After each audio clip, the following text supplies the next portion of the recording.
Hello, my YouTube fam. Thanks for stopping by. No, let's start that. Okay, hello, YouTube familia. Thanks for visiting now. Okay, hello, YouTube familia. Welcome back. It's been a minute. I'm happy to be back doing another review, which is what I am so excited to do all the time. And if you are new to my channel, thank you for visiting. My name is Sandi, and hope you enjoy one of my review renditions. But today I wanted to do a review on two high-end products that I've been seeing constantly all over social media, all over with the big YouTubers. And so I wanted to see for myself, is this really as good as everyone says it is? Like, can this be really that good? I mean, I don't think I've really heard anything negative from any big YouTuber about this product. And what we're gonna be talking about is the YSL All Hours Foundation. And we're gonna be talking about the Charlotte Tilbury Airbrush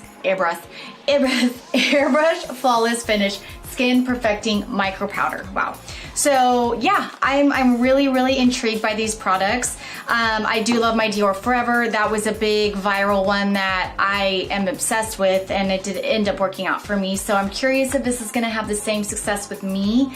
And then I love testing out a good powder, and this one just looks beautiful, and you know, I had to try it. But let me see. So yeah, I just wanted to get the real tea on this product for myself. I want to know, is this overhyped? Is this overpriced? Could be, maybe not. Maybe it'll change my life. Who knows? So that's what this video is for. So quickly we could go into the packaging and the claims before we get into the demo. So the packaging on the YSL foundation, I mean, it's beautiful, similar to my Dior Forever. I want to say you do get a little less product in the YSL, but they are very similar. You got the smoked glass, of course, the beautiful, oh sorry, it should be out like this actually. You get the cool little sleek eraser stripes. You get a pump, as you should, for the amount that you spent. This foundation retails for, where is it? $58. It comes in 22 shades. And let me see what else. Oh, let me hit you with the claims really quickly. 24-hour full coverage. It's claiming to blur pores and fine lines. There are no touch-ups needed. It's transfer-proof, oil-free, not cakey. It does have an SPF of 20, so I will be hitting you with some flash selfies to see if there is no flashback. And yeah, so I mean, all that sounds incredible. So let's see if it does live up to those claims. As far as the Charlotte Tilbury, I just can't get over the Charlotte Tilbury packaging. All her products are just insane. I put my fingerprints on it, but it's so beautiful. It's got this rose gold that feels very retro. You get a mirror. I mean, it's so beautiful. I mean, if the product is as good as the packaging, that's dynamite. But it's 45 bucks. It comes in only 3 shades, fair, medium, dark, which is interesting. So I'm not sure really how that works out for a lot of people, but I got it in medium, number 2. It's claiming it's a microfine powder with a soft focus nanoparticles that blur away lines and imperfections. Awesome. Acts as a cashmere veil on top of the skin for a bright illuminating finish. Really? Can it really do that? Okay, well, we're gonna see if it really does that. So that sounds great. So I thought that these would be 2 products that would be fun to test out together, because this is claiming to be a full coverage mattifying foundation. And then this powder is claiming, well, and I've also heard it's more of a lightweight moisturizing type setting powder. So for my skin type, being I'm more just normal skin type, I thought that these would be 2 that could possibly go hand in hand really well together. So that was kind of the method to my madness with deciding on those 2 products. Yeah, so that was it. So let's get on to the demo. Alrighty, so first I'm going to just discuss really quickly the shades. I'm going to be using B60 Amber.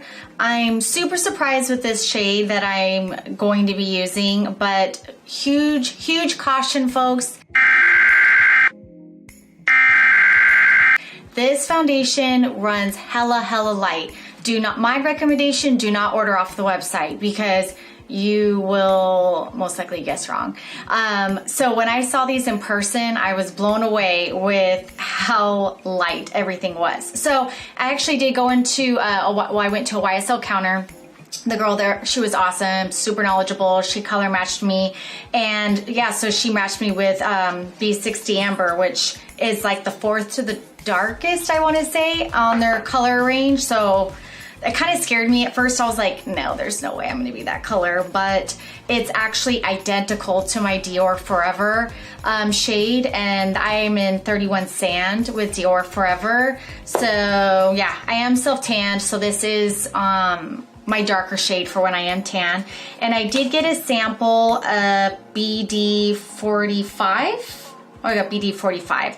So basically this shade, the B60, it's supposed to be a tan neutral undertone, and the BD45, so just in case you guys were curious, I can show you just what they look like swatched. So the B60, I'll show you what it looks like.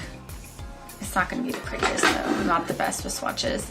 And then BD45, this one is claiming to be, this is warm bisque, so it's medium with a golden undertone. I was thinking I'd be more this one, and I think I can be, but maybe when I'm like a little less tan. But it has a little bit more of like a yellow undertone, which is what I prefer. But this is the difference. So this is B60 and this is BD45. So just in case you guys were curious on the foundation. Hello. All right, so I already moisturized, I primed. I didn't want to do any type of like heavy primer or mattifying primer. My skin type is normal to slight, maybe dehydrated, I guess you could say, but I don't consider myself dry either. I don't have dry patches. I don't have anything like that going on with my skin. So I did just use my NYX Angel Veil. I feel like that's just a nice, like just solid primer. It's not like too mattifying, but it's not like crazy doing moisturizing. So I just, is my in-between primer that I like to use. So I'm going to do one side of my face with the Beauty Blender and the other side with a round buffer brush. I'm actually going to be using, it's not a Beauty Blender, it's a Loreal sponge. Casey Holmes recommended this, and she was dead nuts with this. This thing is awesome. If you're looking for a drugstore alternative to a Beauty Blender, or you're just trying to save some cheddar, definitely, I think it was like $7, and it's so good. So I'll try with this side first, and let's see what type of coverage and finish I get. Okay, so that was with one application. As far as the color, I'm pretty happy with the color. I think it's like flowing pretty well with my neck and my tan. And using a Beauty Blender and with one coat, I feel like the coverage is pretty good. I do have, you know, my big Bertha freckle right here, but I feel like it's pretty good. So I'll go in one more time with the Beauty Blender and see how that looks. Okay, so that's pretty much it. I'm not gonna go in with a third coat because usually what I wanna cover right here, my Tarte Shape Tape covers, but as of right now, it feels really good on the skin. It doesn't feel heavy yet. So far so good. Let's try, I'm gonna use my IT Cosmetics round buffer brush, and let's see how this feels.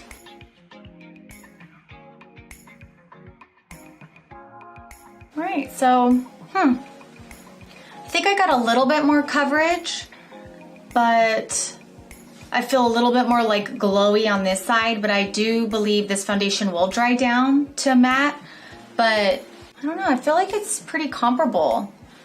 I'm trying to see if I like can pinpoint anything. I feel like I'm kind of liking the finish with the Beauty Blender a little better, but I think it's actually, you could do either. All right, so off the bat, I'm kind of torn right now. Just my initial impression, I feel like the finish is really pretty. I'm liking the coverage, but for some reason, I feel like it's actually emphasizing some texture and pores. And I don't even really feel like I didn't think I had texture, but like right here, I don't even have big pores, and I'm seeing like texture right here. I don't know. But maybe once it dries down and it's set, that maybe it'll all come together.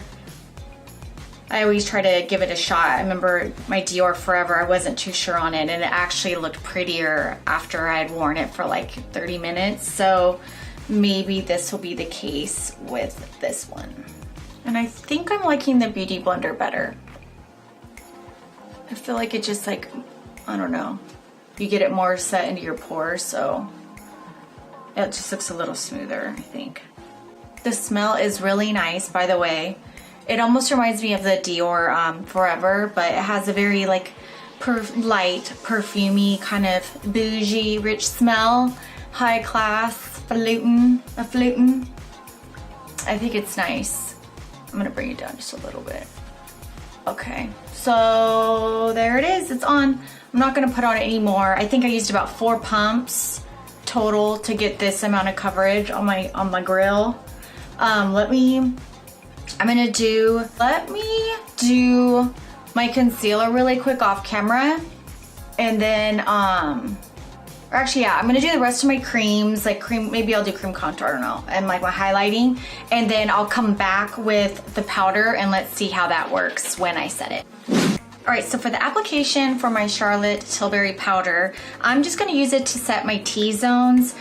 You could set your whole face, I suppose. I guess I'll see maybe if I wanna do it later, but I wanna keep the powders light on my face since this is a mattifying, full coverage kind of foundation. I don't want to go too in ham with the powders, so I'm just going to use this to set my under eyes and my T-zone. And the Charlotte Tilbury homegirl Brie, she was the sweetest, the coolest girl ever. I had so much fun. We broed out over makeup at the counter, but anyway, so she advised when you are using this powder to roll it.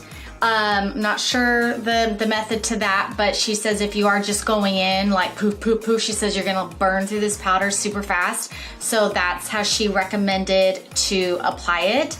So I'm going to just set my under eye and see how that looks. It looks pretty. Like I could tell it like mattified it, but then it also looks like nothing's there, which is nice, because I hate cakey under eye. Yeah, it looks pretty.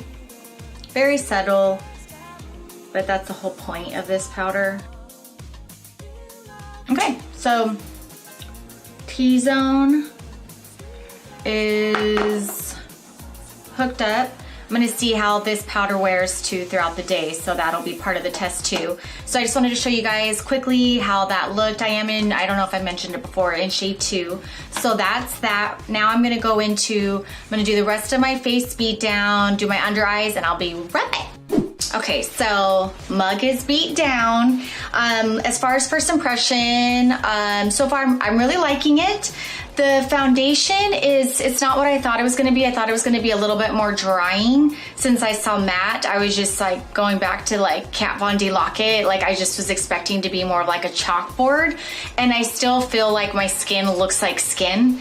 I feel like it did dry down, but it did take a while to dry down. Like it took like, a while. And I feel like it's still not completely dry, but I was still able to go in with all the rest of my other products, and it applied fine, like it normally would with all my other foundations. So far so good. I do feel like it is looking better. It's already kind of reminded me of Dior Forever in my opinion, but it is already kind of like starting to work with my skin, and it's starting to look better. After just the first initial wet application, I was a little like, oh, I don't know what I think about this yet. But the powder is really pretty too. It's very subtle. It's nothing that's gonna change your life for me as of right now. I do like it though for me, for my skin type. If you're oily, I don't know if this would even be worth your time buying that powder. It really is great for your T-zone. I didn't set my whole face because this is a matte foundation and I didn't want to look too dry, but I do think it worked great under my eyes. I do feel like I have a bright open-eyed, I don't know, glowy look. But I'm curious how my skin is gonna play out throughout the day with this foundation and also with this powder. Like, I'm curious to see if I'm gonna be getting creasing. I'm not sure if it's gonna be doing enough, if you know what I mean, in order to prevent the creasing on my face with the foundation. So that's when I will come in with the check-in. I'll let you guys know when I'm wrapping up my day what I did think, my final opinion / first impression on this. And I will hit you with the selfie because I do want to see if this does have flashback and how it photographs, and the powder too as well. So yeah, that's it. So I hope this was of some help for you guys, and I will see you guys in a little bit. Okay, so I'm back. It's been about 6 hours. Put the foundation to a pretty good test. Took the Ruby Sue on a walk. It got a little musty out.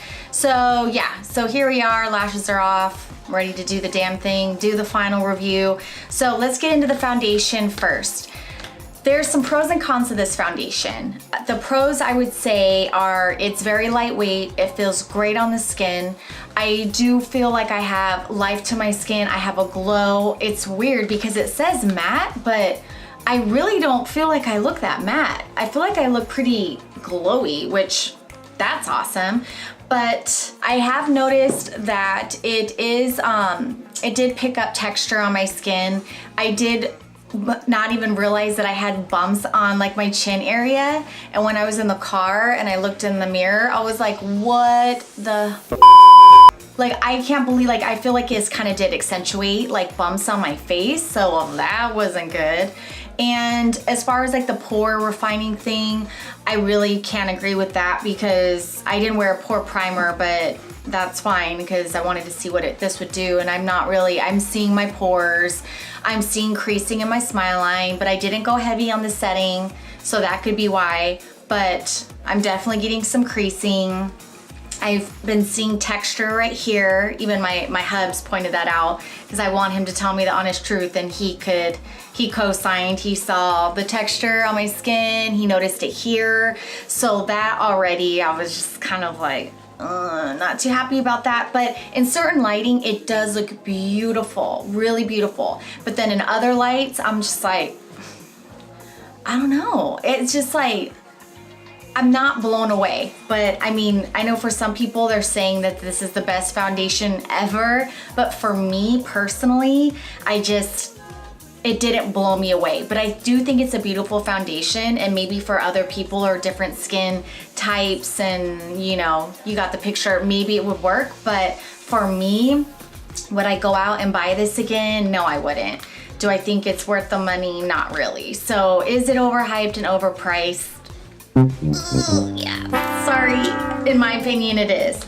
And as far as the powder, I do want to give this a try for because I want to try it with other foundations, but I do really like it. I really like it for my under eye. I feel like it set my eye and it gave me like a brighter look, but it doesn't look dry or cakey under my eye, which I love. It is light and moisturizing, which I love because I do like more of that look. It does mattify, but I feel like I still have a little bit of shine, but I don't feel it. So if you're oily, this definitely, like I've said before, I don't really think this is a good fit for you, but so far I do like it. I can't say yet if it's overhyped or overpriced. Maybe it is a little overhyped, I feel like. I mean, I do think it's a really good powder, but for as much as I've seen on YouTube on how like people are just so like ride or die about it, I kind of am like, I mean, it's good, but I mean, I'm gonna keep wearing it and I'm gonna keep trying it, but I'm on the fence about it. So I will keep you guys updated on that. I always like to go back to the description of these products and I will go back and talk about it after the fact. So if you are curious, you could always go back and check my description. Sometimes I do try to update you guys. But yeah, so that's pretty much my experience with these. So I hope I covered everything. Did I miss anything? So I don't think it oxidized. I was kind of like hesitant. I was kind of thinking it was, but it's not. I think it's pretty solid. So that was another pro about the foundation. So yeah, so I think that I tried to hope I covered everything. If I forgot anything, make sure to open the description bar below and I'll make sure to add anything, but I think I touched on everything. It is lasting long too, which that did claim that. So I wasn't too surprised about that. It does appear to be lasting pretty well. So yeah, so that's it. I love you guys. Thank you for checking in. I hope this was helpful for you guys, and I'll see you on the next review.